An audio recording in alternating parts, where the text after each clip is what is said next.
Assalamualaikum warahmatullahi wabarakatuh. Selamat pagi anak soleh-soleha. Kembali lagi bertemu dengan Bu Hera. Masih belajarnya online ya.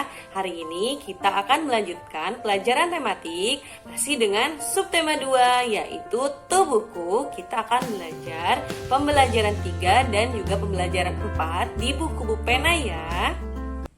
Siapa yang anak soleh angkat tangan? Saya. Siapa yang anak soleha angkat tangan? Saya. Siapa yang anak soleh? Siapa yang anak soleha? Dan memang kalau begitu duduk rapi, rapi.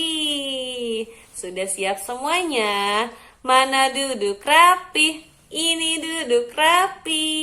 Masya Allah, Alhamdulillah kalau semuanya sudah duduk rapi dan siap mendengarkan pembelajaran pada hari ini. Sebelum kita mulai belajar pada hari ini, mari kita berdoa terlebih dahulu. Bersiap, siap, sikap berdoa, doa, doa sebelum belajar. Bismillahirrahmanirrahim. Raditu billahi robba wa bil islami dina wa bi muhammadin nabiyya wa rasula. Rabbi zidni ilman warzuqni fahma. Amin. Baiklah anak soleh-soleha, tujuan pembelajaran pada hari ini adalah yang pertama, anak soleh-soleha dapat mengetahui sikap duduk dan cara membaca yang tepat.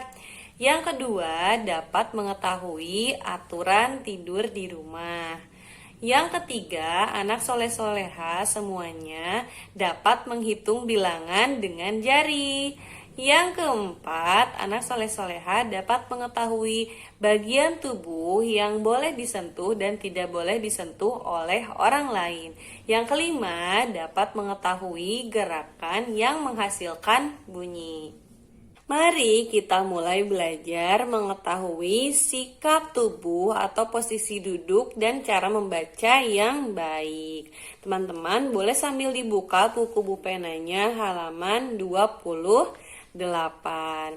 Nah, yang pertama, sikap duduk atau posisi tubuh yang baik ketika membaca itu kita harus duduk tegak ya. Duduknya tegak, badannya atau punggungnya tidak boleh melengkung seperti ini, melengkung ke kanan, ke kiri atau ke depan, apalagi membungkuk. Tidak boleh sambil membungkuk karena jika kita tidak duduk dengan posisi yang baik akan membuat punggung kita menjadi sakit ya. Lalu selanjutnya, apakah kita boleh membaca sambil tengkurap, sambil tiduran? Boleh tidak? Tentu tidak boleh. Apalagi kalau kita membacanya seperti ini. Tidak boleh, karena itu menyebabkan jarak mata dengan buku yang kita baca terlalu dekat. Lebih baik kita membaca buku dengan jarak mata ke buku itu tidak terlalu dekat dan tidak juga terlalu jauh. Namun jika kita terlalu dekat seperti ini, nanti mata kita lama-lama bisa cepat perih. Tapi kalau kita membaca bukunya terlalu jauh seperti ini, apakah kita bisa membacanya? Tentu agak kesulitan. Nah, itu yang pertama ya, sikap tubuh yang baik ketika membaca adalah dengan posisi duduk tegak. Lalu selanjutnya, jarak mata dengan buku tidak terlalu dekat. Selanjutnya, kita juga boleh menggunakan lampu baca ketika malam hari atau memang suasananya sedang gelap. Tapi lampu baca juga tidak boleh terlalu redup dan tidak boleh terlalu terang. Karena jika hal tersebut terjadi, maka akan menyebabkan mata kita cepat lelah atau cepat perih ketika kita membaca.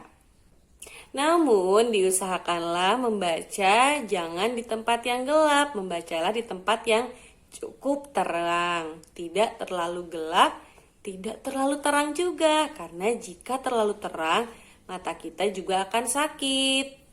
Dan kita juga tidak boleh membaca di tempat yang terlalu redup. Redup itu agak gelap ya, tidak boleh karena sama akan membuat mata kita menjadi sakit.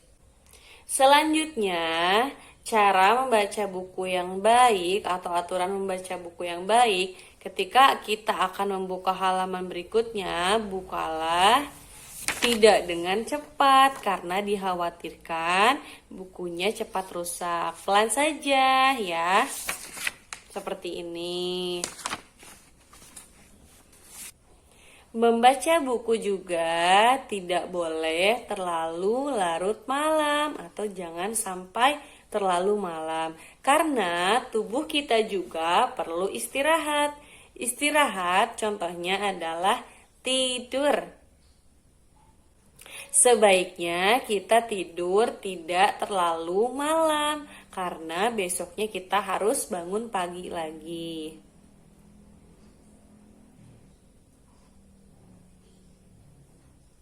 Bangun pagi membuat badan kita segar dan semangat menjalani kegiatan pada hari berikutnya. Dan terutama dikarenakan sekarang sedang belajarnya online, anak soleh-soleha harus bangunnya pagi, semangat melihat video pembelajaran dari mata pelajaran yang lain dan juga tematik.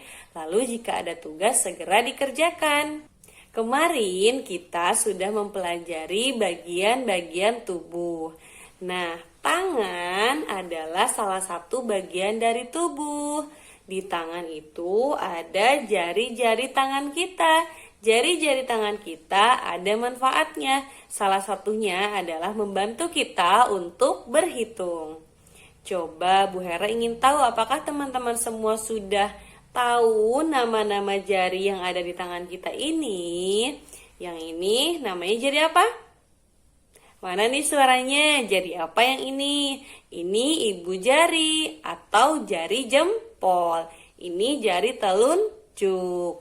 Yang ini jari tengah. Selanjutnya ini jari manis. Dan ini yang paling kecil disebut dengan jari kelingking. Ini ada sebuah lagu tentang nama-nama jari. Mari kita nyanyi bersama ya. 1, 2, 3, kita mulai. Jari jempol, jari telunjuk, jari tengah yang panjang, jari manis pakai cincin, jari kelingking terkecil. Mari hitung 1, 2, 3, 4, dan 5. Lipat tangan, duduk rapi, mari belajar menghitung. Nah, itu adalah lagu tentang jari-jari. Sekarang mari kita belajar menghitung menggunakan jari. Siap kan? Jarinya ini berapa ya? 1. Ini berapa? 1, 2. Kalau ini berapa ya? 1, 2, 3. Ini berapa? 1, 2, 3, 4. Setelah 4, ini 5. Lalu ini 6. Selanjutnya ini adalah 7. Selanjutnya 8 itu seperti ini. 8. Lalu selanjutnya adalah 9. Dan jika kita membuka semua jari kita, ini ada 10 jari ya. Oh ya teman-teman, 2 jari itu tidak berarti harus seperti ini tangannya, tapi kita bisa menggunakan jari tangan kita yang sebelah kanan dan juga yang sebelah kiri. Ini dengan ini. Jika kita hitung 1, 2. Jadi ini ada 2. Kalau 3, kita bisa menggunakannya seperti ini ya. Ini 1, 2, maka ditambahkan lagi jadi 1, 2, 3. Selanjutnya 4. Kita tidak harus selalu menggunakan jari 4 seperti ini. Namun kita juga bisa menggunakannya dengan kedua tangan kita. 1, 2, 3, dan 4. Bagaimana sekarang jika 5 jari tangan menggunakan 2 tangan? Tangan kanan dan tangan kiri. Seperti apa ya? Boleh seperti ini. 1, 2, 3, 4, dan 5. Boleh juga yang sebelah sini 2, yang sebelah sini 3. Lalu selanjutnya, jika 6, biasanya kita menggunakan seperti ini. Ini 5 ditambahkan dengan jari jempol 1 menjadi 6.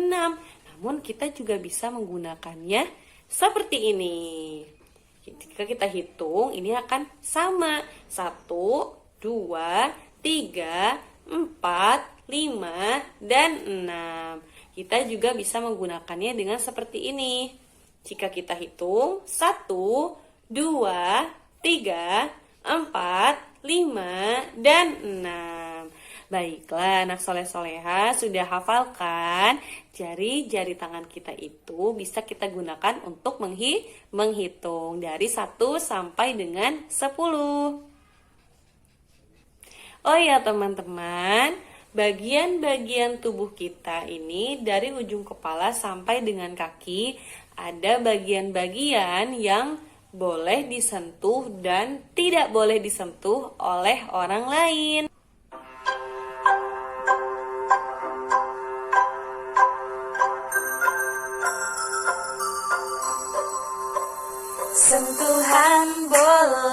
Sentuhan boleh, kepala, tangan, kaki.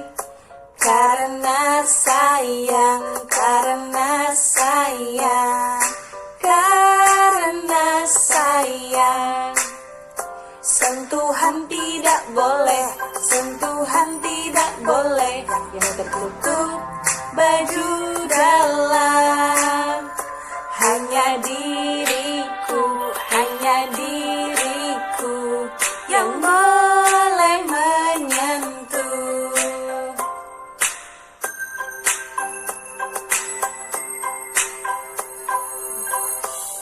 Nah, itulah lagu Sentuhan Boleh dan Tidak Boleh. Sekarang Bu Hera akan jelaskan bagian tubuh manakah yang tidak boleh disentuh. Di sini Bu Hera punya contoh gambarnya. Coba perhatikan ya.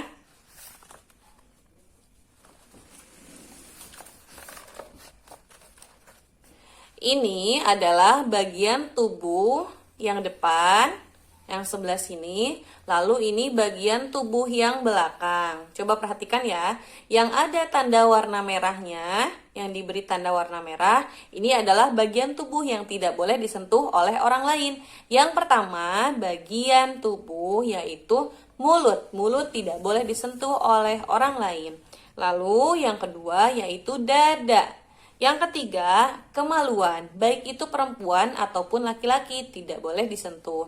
Yang keempat, area atau daerah di sekitar paha, tidak boleh disentuh oleh orang lain. Selanjutnya, bagian belakang tubuh kita yang tidak boleh disentuh adalah bokong, tidak boleh disentuh oleh orang lain.